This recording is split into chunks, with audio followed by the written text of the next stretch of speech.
So if you can pass it without my vote, try funding it without my vote. That is my perspective. But I, and Jason too, are perceived as being more pugnacious. We are. Well, that's why fighters. I like both of you. So both of you will vote to defund Obamacare, and you're not going to support a continuing resolution that doesn't do that.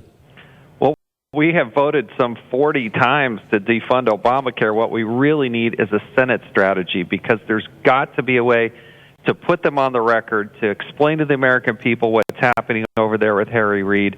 I think we're doing the right thing in the House. We have done it time and time and time again. We have got to come up with a Senate strategy, and it's hard because conservatives are in the minority there. Okay, but let's walk through this. You guys, you have the power constitutionally of the purse. You pass a continuing resolution because Congress and the president never pass a budget on time, but that's a different issue. But right. you pass a CR. You defund those parts of Obamacare that you can. You fund the rest of the government. You send it over to the Senate. What I think we have to also understand, and this is to make no excuse for it, more than 90% of so-called Obamacare is on the mandatory side of the ledger. And because of that, you can't just simply defund it by these appropriation bills that come through the discretionary part of the budget.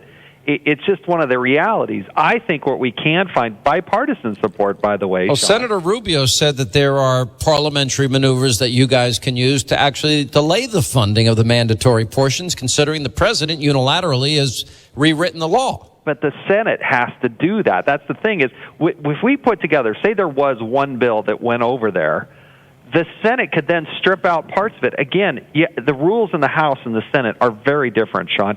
They have to have a Senate strategy. I think we're doing the right thing in the House. We're not going to be voting on this bill this week that we had originally anticipated that we were going to vote on. But we do need a Senate strategy. But we have to deal with the fact that even if you, quote-unquote, defund Obamacare, it doesn't stop the law from coming into place. It doesn't stop the taxes that would be implemented. It doesn't stop the mandates. In order to do that, I think the window for conservatives that we ought to be pushing is to actually delay this, because I think if we could delay it, we could stop the entire 100% of it. Not just to delay the less than 10% of the funding that we could affect. Look, I'm all